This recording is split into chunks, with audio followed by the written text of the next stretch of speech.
listening to Second Chance Ministry Radio.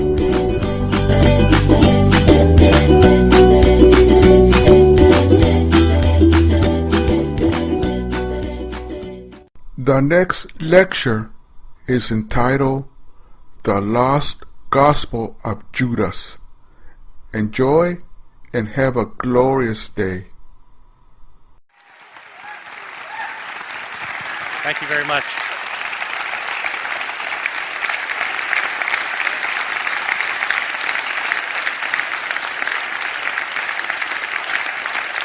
Thank you very much. Thank you. Well, it's a pleasure being with you tonight. It's been a pleasure to be introduced to this school and some of the staff, and I've met some of the people. I feel a little bit odd not sitting on the floor, but I'm glad to be with you. This lecture is on a gospel that was discovered in modern times. Gospels show up now and then, and this is the most recently discovered full gospel that has appeared, the Gospel of Judas Iscariot. And I'm calling this an alternative vision of Christianity.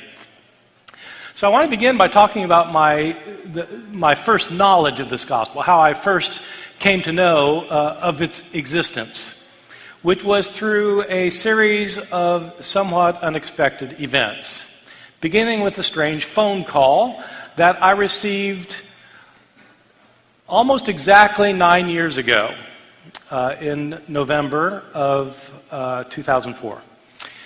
I was in my office at Chapel Hill talking to a graduate student, and my phone rang. I picked it up, and there's a woman named Sheila, whom I've known over the years.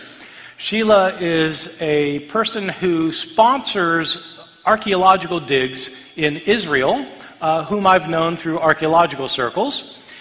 And we talked for a while, we chit-chat, and she asked me at the end of our little talk, "What do you know about the Gospel of Judas?" I thought this was an odd question because I knew we didn't actually have a Gospel of Judas. And so that's what I told her. I said, well, we don't have a Gospel of Judas. We know that there was one once because the church fathers talk about it, but it doesn't survive anymore. So she thanked me, and we hung up, and that was that. And I thought, well, that's odd. And so I decided I better look it up just to make sure I had been right about that. And I pulled out my books. I remembered that the Gospel of Judas had actually been mentioned in the writings of a church father named Irenaeus. Irenaeus was a church father who was an opponent of false forms of Christian belief, in his view. A church father who lived around the year 180 CE, so he's living about 150 years after Jesus. He's sometimes known as a heresiologist, which is the highfalutin word that people use when they want to talk about a heresy hunter. If you're out hunting out heresies, you are a heresiologist. And he was one of the first in early Christianity, first heresiologist. He wrote a 5-volume book called Against the Heresies, where he attacked a number of different heretical groups, from his opinion, especially groups of Gnostic Christians, about which I'll be saying a few words later on. One of the groups that he talked about was a group that he called the Cainites. The Cainites were like other Gnostic groups in that they believed that the world that we live in now was not the creation of the one true God. How can you possibly say that this world was created by the one true God? This is a world that has hurricanes and tsunamis and earthquakes and famine and drought and war and oppression and injustice. You want to say God created this place? What kind of God is that? So the Cainites, like other Gnostics, maintained that in fact the true God had not created this world. This world is a cosmic disaster, and some of us don't actually belong here.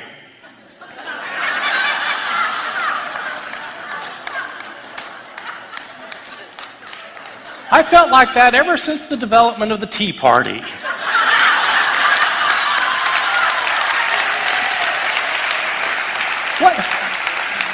What world is this? I don't belong. Well, the Cainites didn't feel like they belonged here.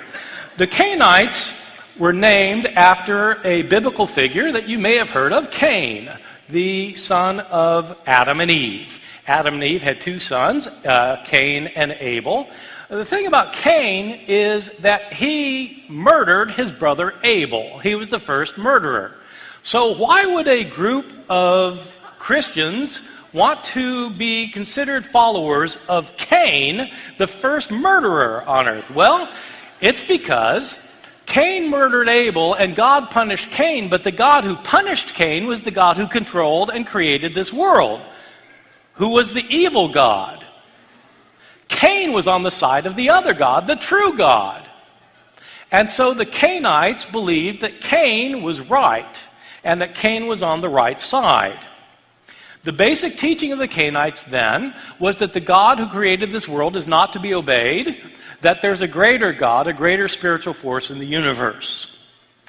And that Cain was the one who followed this God.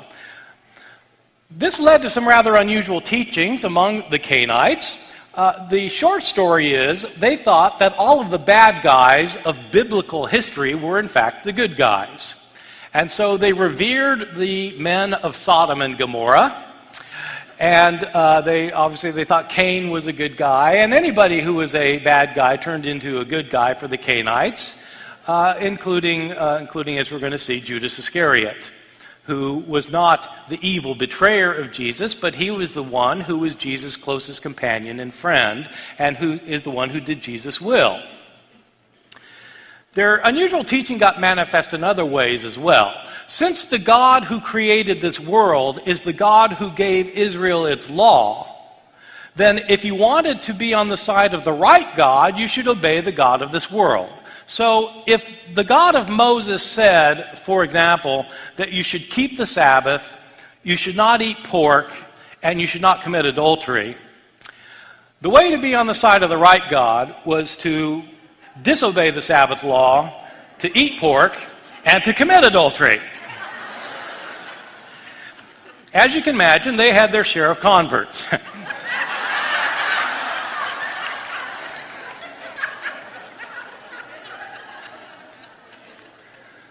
Among other things, the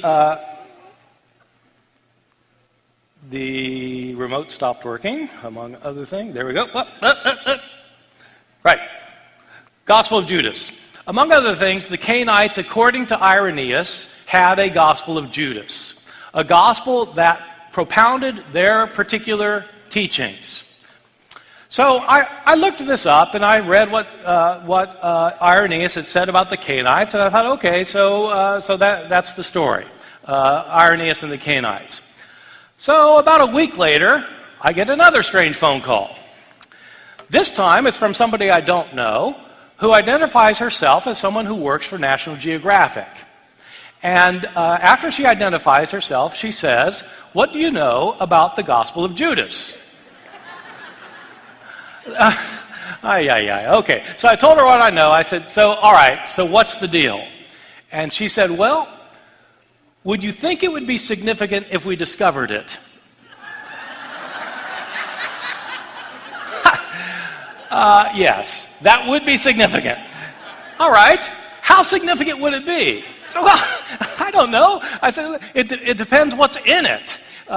If it's a Gnostic gospel, as it apparently was, that propounds a Gnostic understanding of the world, then it would be significant for people like me who study ancient Christianity and who are interested in Gnosticism, and so that would be highly significant for us. So, but if it's a gospel where Judas actually is portrayed as the good guy, and he has conversations with Jesus, and he's the one who knows, and he has the right answer, I said that would be big. That would be front page news. So, what do you have? And she says, we don't know.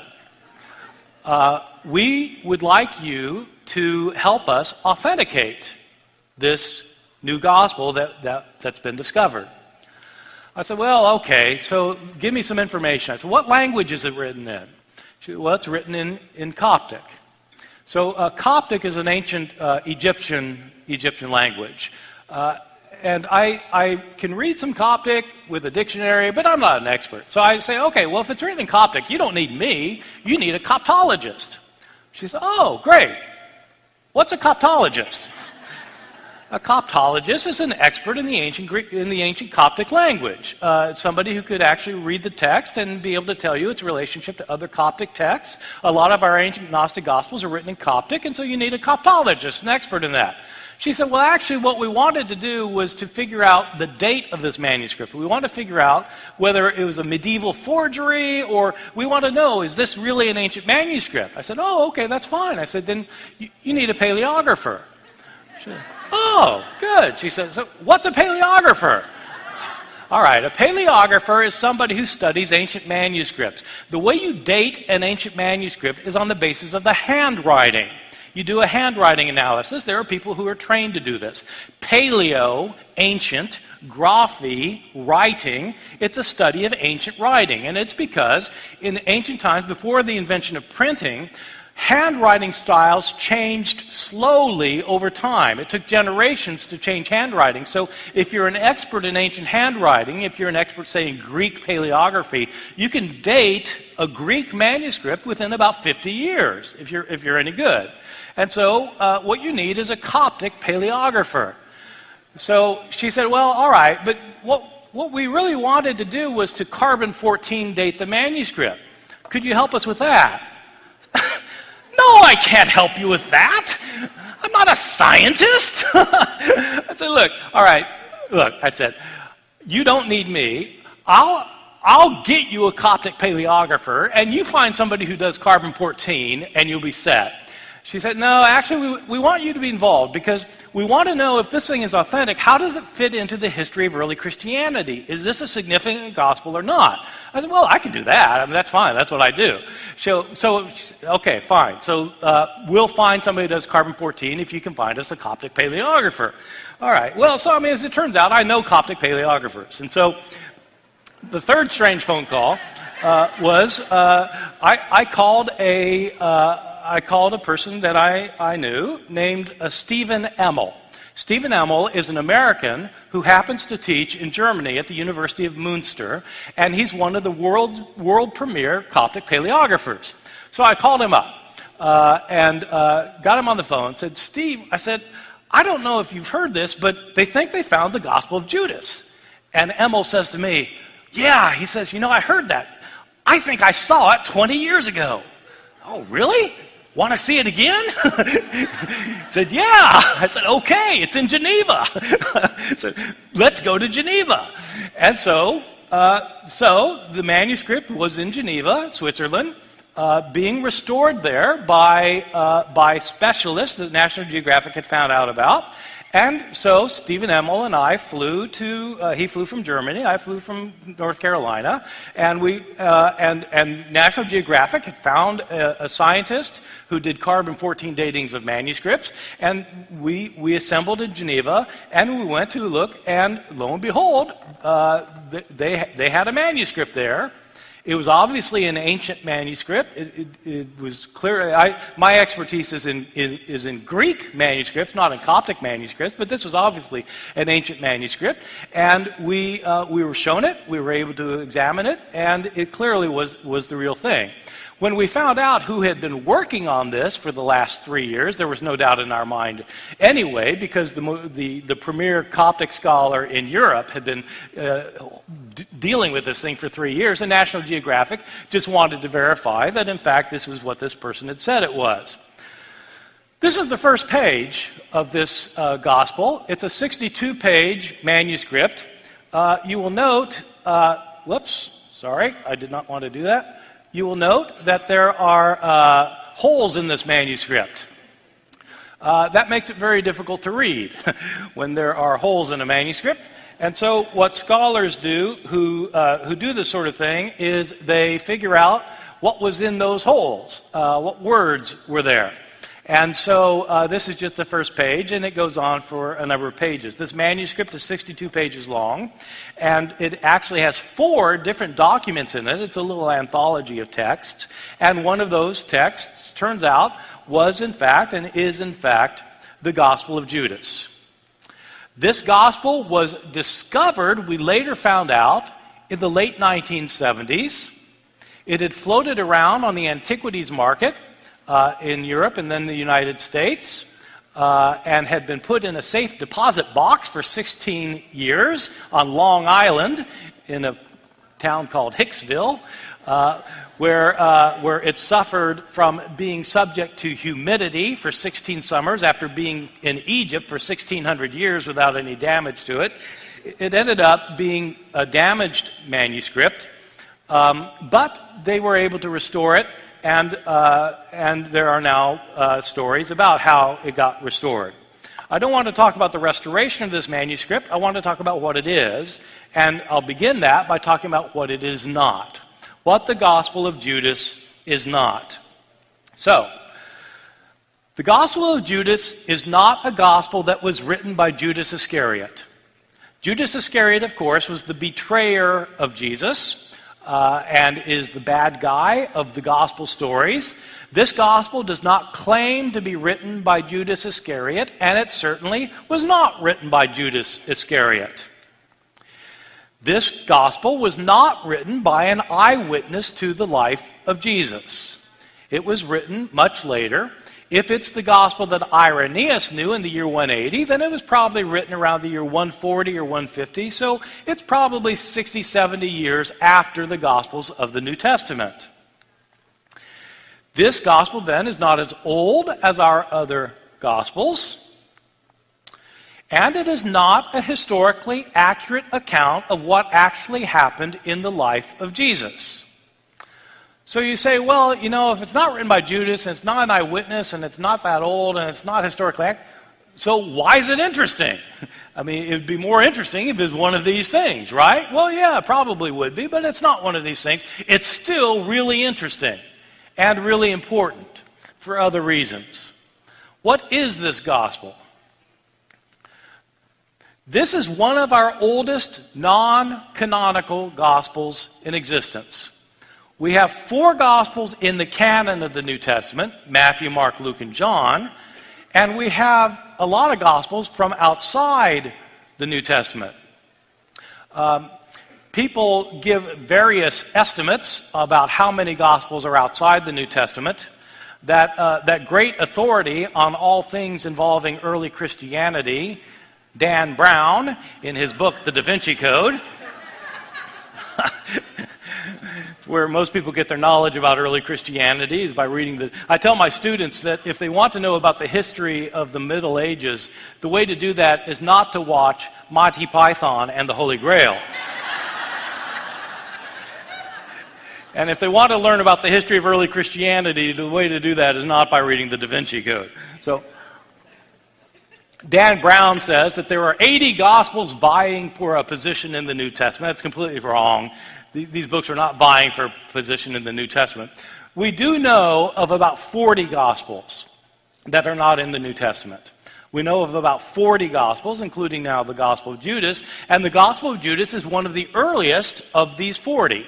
So it's a very old Gospel. Not as old as the New Testament Gospels, but nonetheless very old.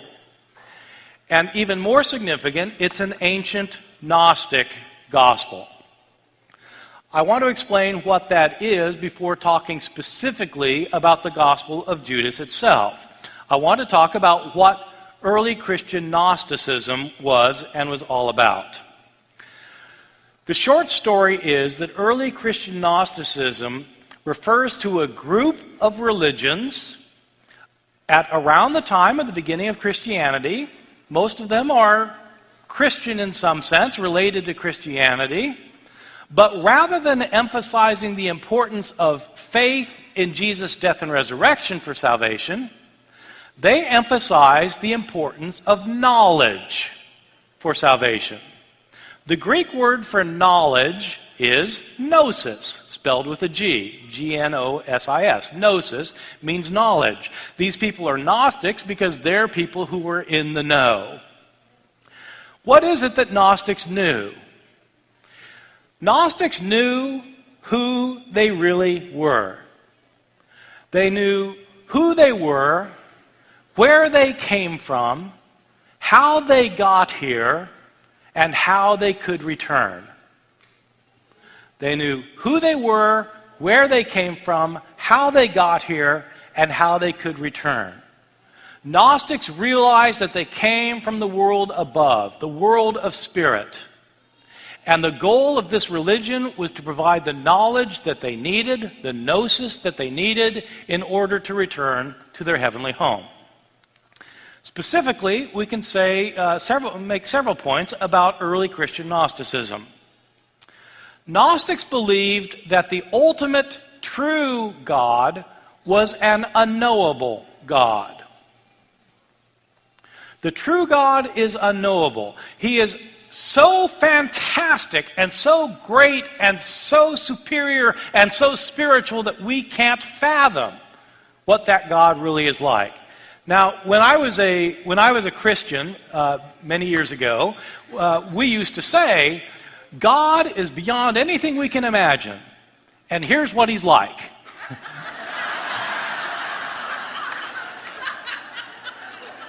So, Gnostics are somewhat like that. Gnostics said that the true God is so far beyond anything in this material world that we can't really know him, but then they go on and tell you some things about him. Gnostics believed that this world we live in is not the creation of the one true God, but is a cosmic disaster. Creation is a disastrous place. And the reason is because the God who is superior and unknowable didn't create this world. What happens in the Gnostic mythologies, the Gnostics told they gave mythological explanations for how the world came into existence. These mythologies begin by explaining how the divine realm came into existence. Because there's not just one God, there are lots of divine beings. This one God had emanations that came out from himself, often in pairs. And these pairs emanated other divine beings. And so you have divine beings with names such as truth, and foreknowledge, and spirit, and Christ, and wisdom. And these are all divine beings that live up in the realm called the pleroma, the fullness. The fullness is the fullness of the divine beings. And according to Gnostics, what happened is one of these divine beings fell from the pleroma, got expelled from the pleroma, somehow got kicked out of the divine realm or left the divine realm. And this divine being, who's often named Sophia, which is the Greek word for wisdom, Sophia generated other divine beings outside the pleroma. Imperfect divine beings. These other imperfect divine beings believed that they alone existed and they didn't know that the pleroma existed. And they created this world. They created this world in part as a place to entrap parts of the divine. They entrapped parts of the divine in human bodies. Some people have within them a spark of the divine, and the Gnostic religion is designed to set them free. Some of us are here even though this isn't our home. And so divine sparks have been entrapped here in this disastrous creation. And the way to escape this entrapment is by acquiring the secret knowledge of who they really are. The divine sparks need to know who they are. This knowledge is not available to everybody. It's esoteric knowledge. It's secret knowledge. It's mysterious knowledge, and it's only for insiders. Now you ask, well, what is the knowledge? Well, the reality is, I know the knowledge, but I can't share it with you because I have some questions about a few of you. If I were sure that you too had the divine spark, I would let you in on the secret. But I'm not so sure. It's secret knowledge. Sorry. Where does this knowledge come from? In fact, you can't acquire this knowledge by looking around the world and figuring out, because this world is a disaster. And the knowledge is not embedded in this world. The knowledge has to come to you from the divine realm. You need a redeemer from the divine realm to come down to give you the secret knowledge that you need. The gnosis that can set you free from the entrapment to your body. You need to escape your body, and that happens when you acquire the secret knowledge. And so that's what the Gnostic systems were all about. Jesus is the one who comes down from heaven to reveal the truth that can make you free. So, that's what Gnostics taught. Church fathers who were against the Gnostics considered them to be very dangerous. In part, the church fathers found them very hard to argue with. And the reason was because the Gnostics knew. And they knew that they knew. And the church fathers didn't know. And so if the church fathers said, well, you're wrong because of this, they would simply say, well, you don't know. So you can't argue with that. One time I was giving a lecture in Chapel Hill years ago, and I was giving a lecture on Gnosticism, and I was explaining about Gnosticism, about 40 people in the room, and this elderly woman in the back row kept raising her hand and correcting me. And this went on and on and on. So afterwards, she came up to me and shook my hand, introduced herself, and said, you may have noticed that I corrected you on a few things. Yes, I did notice that. She said, well, I'm a Gnostic. Oh, well then you'd know.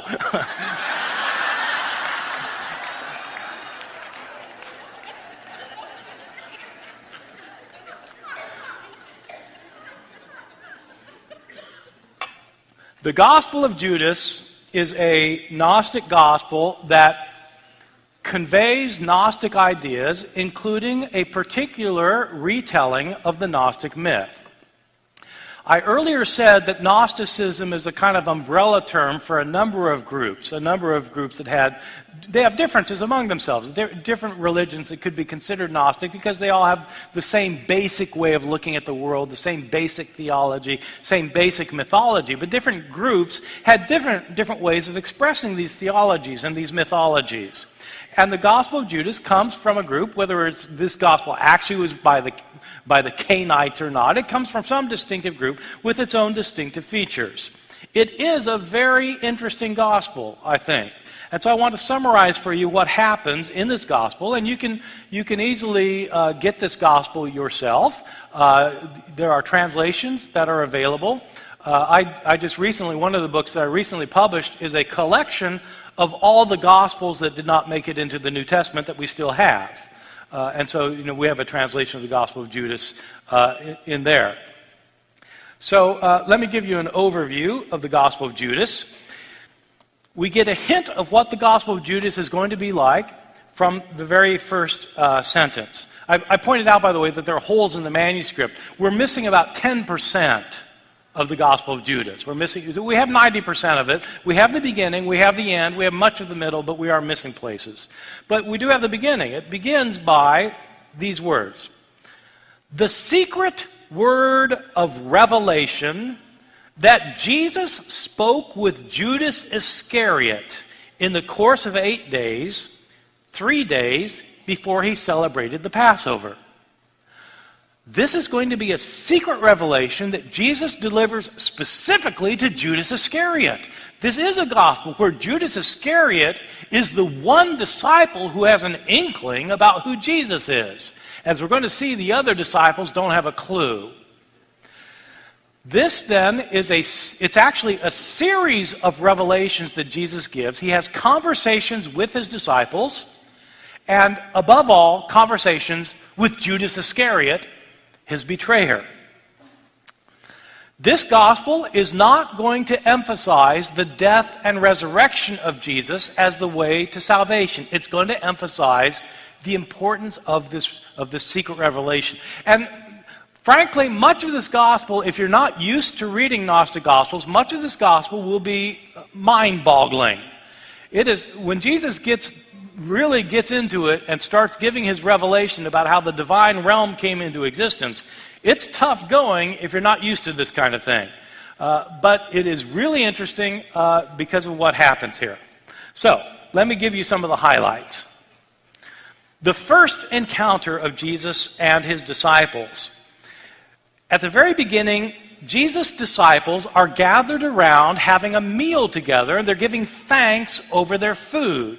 They're having a Eucharist. So the word Eucharist usually refers to the communion meal that Christians have, and Eucharist simply means thanksgiving. Well, the disciples are giving thanks for their food. They're having a Eucharist meal, and Jesus starts laughing at them. They don't think it's so funny. What are you laughing at? We're doing what's right. And Jesus tells them that, in fact, your God will receive praise through this. And they're confused. They say, "Teacher, you are the Son of God." And Jesus tells them that they don't know who he is. Jesus goes on and says, "Whoever is strong among you, let him bring out the perfect human being and stand before my face. Stand up and look me in the eye." And none of the disciples can do it, except Judas Iscariot stands up. Even though he stands up, he can't look Jesus in the eye. But Judas does say, "I know who you are, where you have come from. You have come from the immortal eon of Barbelo." This is the point at which you realize you're not going to understand some of this text. You're from the eon of Barbelo. Well, if you know about Gnostic writings, Barbelo is a very common name. When I said at the beginning there's this unknowable God and emanations come from this God creating the divine beings in the pleroma, the first emanation is an emanation called Barbelo, who's understood to be the mother of all things. Jesus is said to have come from Barbelo. In other words, Judas knows that Jesus didn't come from this world, and Judas is the only one who knows this. Jesus says to Judas, "Separate from the others, and I will tell you the mysteries of the kingdom." Not so that you can go there, but that you may grieve greatly. Judas is going to learn the secrets of the kingdom, but it's going to be frustrating because he can't go there. That's the first part of this gospel. So, the disciples have a vision that they relate to Jesus. They don't understand. And so Jesus shows up and the disciples say, "Teacher, we've seen you in a vision." And they start describing this vision that they've just had. They saw a house, and they saw an altar in the house, and they saw 12 men who were priests who were making sacrifices on this altar. And it turns out that some of these priests who were making these sacrifices were sacrificing their own children and wives on the altar. Some were sleeping with men, some were performing murder, still others commit a multitude of sins. And the disciples want to know, what is this thing we were seeing? And Jesus tells them that in fact, these 12 priests who are sacrificing their wives and children and so forth and so on are in fact the 12 disciples. They were sacrificing their wives and children and doing these other evil things, evil in their views. They were committing fornication, they were murdering children, they were doing all sorts of acts of impurity, lawlessness, and error. God has received your sacrifice, but your God is a minister of error. So the disciples aren't the good guys here. They're in fact acting in horrible ways, and Jesus reprimands them for it. So, Judas then has a vision. Judas says to Jesus, "I've had a great vision. The 12 disciples were throwing stones at me." Well, okay, that's easy enough to interpret. Sometimes you don't need a deep Freudian analysis to figure this one out. The disciples are going to hate you, Judas, because of what you're going to do. Judas goes on to say that he saw a house with great people around it, and he wants to go inside. And Jesus tells him that no one born of a mortal can enter that house. It's reserved for the holy. Judas may know about Jesus, but not even he can enter into this house. Jesus then launches into a mysterious revelation about how the world came into being. He says that originally there was an invisible spirit. This is the great unknown God. And this invisible spirit called forth a luminary cloud, and out of this cloud came a being called the Self-Originate. At this point, you know you're in trouble. This is going to be a complicated revelation. There are eons that are created, and luminaries that are created, and angels that are created, and firmaments that come into being. All these things come into being, populating the divine realm. And then there comes into being the realm of chaos. And what is the realm of chaos? The realm of chaos is here where we live. 12 angels are called forth to rule this chaos, and then one in particular comes forth. There's an angel who appears whose face breathes out fire. His appearance was defiled with blood. His name was Nebro, which means rebel. And accompanying him is another angel named Saklos, which is a word that means fool. And it's Saklos, fool, who says, "Let us create a human being after our likeness and image." And they molded Adam and his wife Eve. Humans were not created by the one true God. This human race was created by a bloodthirsty rebel and a fool.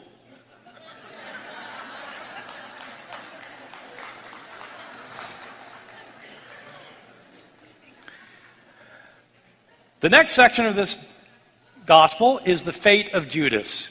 Judas wants to know how long people will live, and Jesus tells Judas that he will be a ruler over all the other disciples, and that, in fact, he will surpass all the disciples for an interesting reason.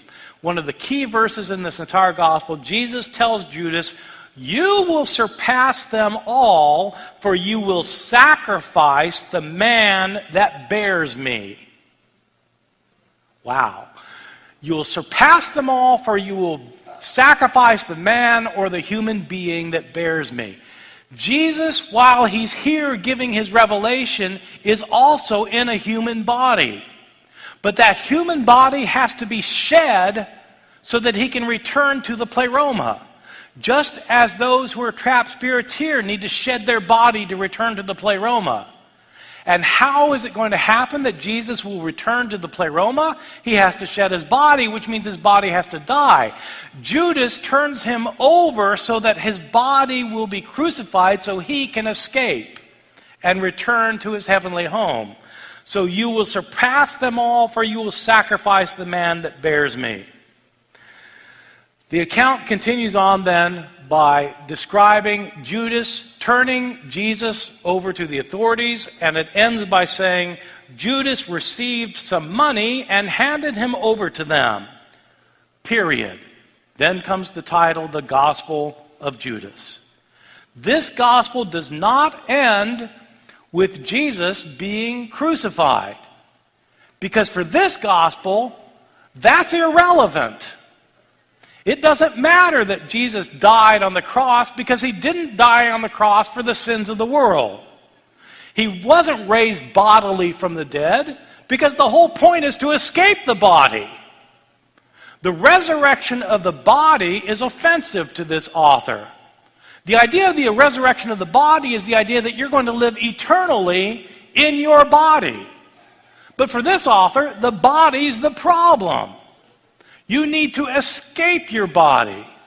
And so Jesus, too, escapes his body. And so his body doesn't get raised from the dead. He returns to his pleroma, having given the revelation that's needed for people in order to escape this world. The betrayal. The key point of this text: things are not what they seem. And things are not what most Christians think. Things are not what they seem or what most Christians think. Specifically, 7 points. Christians, most Christians today, Christians like Irenaeus, Christians who are opponents of the Gnostics, Christians of the side that won the debates between Gnostics and others, the Christians who ended up winning decided what Christians would believe for all time. Scholars talk about the early debates between orthodoxy and heresy. Orthodoxy is a Greek word it actually comes from 2 Greek words that means right belief. Orthodoxy means right belief. Heresy comes from a Greek word that means choice. So heretics are people who choose not to believe the right belief. The other word for heresy, a synonym for heresy, is the word heterodoxy, another belief. So you have right belief, orthodoxy, and heterodoxy, another belief.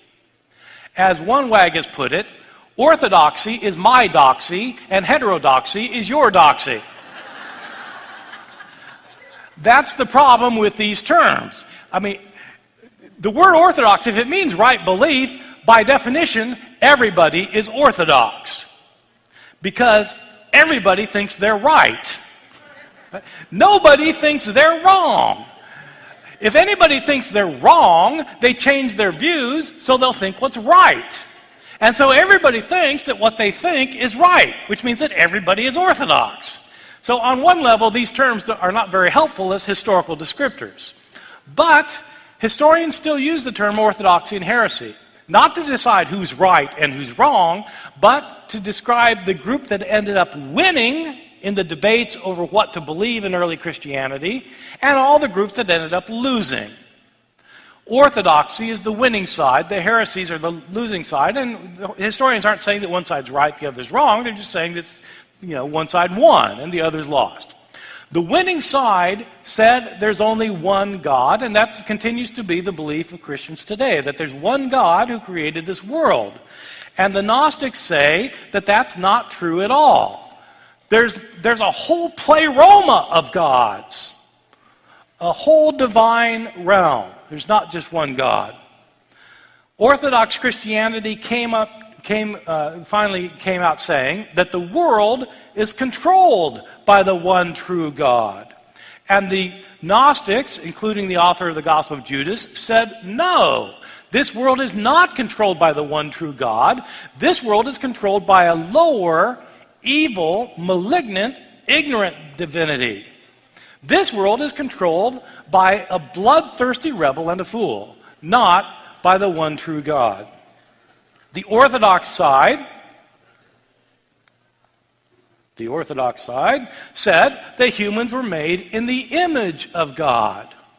No, according to this understanding in the Gospel of Judas, they're made in the image of these lower divinities. They're made fleshly beings, they're not made spiritual beings, even though some of us do have a spark of the divine within. The Orthodox side said Jesus is the Son of the God who created this world. He's the Son of God. No, not for the Gnostics, not for the author of the Gospel of Judas. Jesus comes from the pleroma. He's from a higher realm. He's a spiritual being, not the Son of the lower God who created this world. The Orthodox said that Jesus' death and resurrection bring salvation, and the author of the Gospel of Judas said, no, the death and resurrection of Jesus have nothing to do with salvation. Salvation comes by receiving secret knowledge. The Orthodox side said that the apostles of Jesus are the ones who know the truth. This became a very important teaching in Orthodox Christianity. In Orthodox Christianity, it was taught that the leaders of the current churches, say in the year 180 when Irenaeus is writing, the leaders of the churches were appointed by people who were appointed by people who were appointed by the apostles of Jesus. And so God sent Jesus. Jesus had his apostles. His apostles appointed the leaders of the churches, who appointed their successors, who appointed their successors. You see, you still have this in the Roman Catholic structure, where the Pope ultimately can trace his line all the way back to Peter, the right-hand man of Jesus. Well, the Orthodox thought that the apostles who were with Jesus during his lifetime were obviously the ones who understood the truth. And so if you have writings that the apostles wrote, then if you follow those writings, then you're right. And if the apostles appointed leaders of the churches, then you should follow what the leaders of the churches say. The apostles were the ones who know. That's why you get so many apostolic writings in early Christianity. You get all sorts of books that claim to be written by Peter, or by James, or by John, or name your apostle. Why? In fact, these people didn't write these books. Simon Peter did not write any books. In the New Testament, we have two books, the First Peter and 2 Peter, that claim to be written by Peter. Outside the New Testament, we have a Gospel of Peter. We have 3 apocalypses of Peter. Writing books in the name of Peter was a cottage industry in early Christianity. And the reality is, Peter didn't write any of them, and for a very good reason, because Peter didn't know how to write. Peter was a lower-class, Aramaic-speaking fisherman from the rural area of Galilee who never went to school. He certainly could not write. So why do you have all these books claiming to be written by Peter? Because the apostles are the ones who know, and if you write a book and you're a nobody, then nobody's going to read your book. But if you're a nobody and you write a book and you sign it Peter, then Christians might read it. And so you claim to be Peter. In other words, you lie about it. And people did that a lot. So this is all predicated on the idea that the apostles of Jesus are the ones in the know, but according to the Gospel of Judas, it's not that way at all. The apostles of Jesus don't understand him. They are ignorant. Judas is the only one who has an inkling of what's going on. In the Orthodox view, Judas was the worst and the heinous apostle, the betrayer, the one who is condemned for all time, but not according to the Gospel of Judas. Judas, in this Gospel, is the one apostle who actually knew who Jesus was, where he came from, and he knew Jesus' private revelation that Jesus gave to him. This attack on the apostles was not simply an attack on the followers of Jesus. It was an attack on those people who claimed to be the spiritual descendants of the apostles, especially the leaders of the churches in Irenaeus' day. The leaders, according to this view, the leaders of the churches, they are the successors of the apostles. And what does that mean? Well, for the Gospel of Judas, that means that they are ignorant, like the apostles. They are violent, oppressive, and immoral. Immoral, there. Ignorant, violent, oppressive, and immoral. That's what the apostles are. Remember, they have this vision of this altar where they're sacrificing they're sacrificing their own children. They're sacrificing their wives. They're committing acts of immorality. That's the apostles. So the leaders of the churches, yes, they descend from those apostles, and they're just like them. Is that who you want to follow? Or do you want to follow those who have the secret teaching that can lead to eternal life? This is why I'm calling the Lost Gospel of Judas an alternative vision of Christianity. Thank you very much.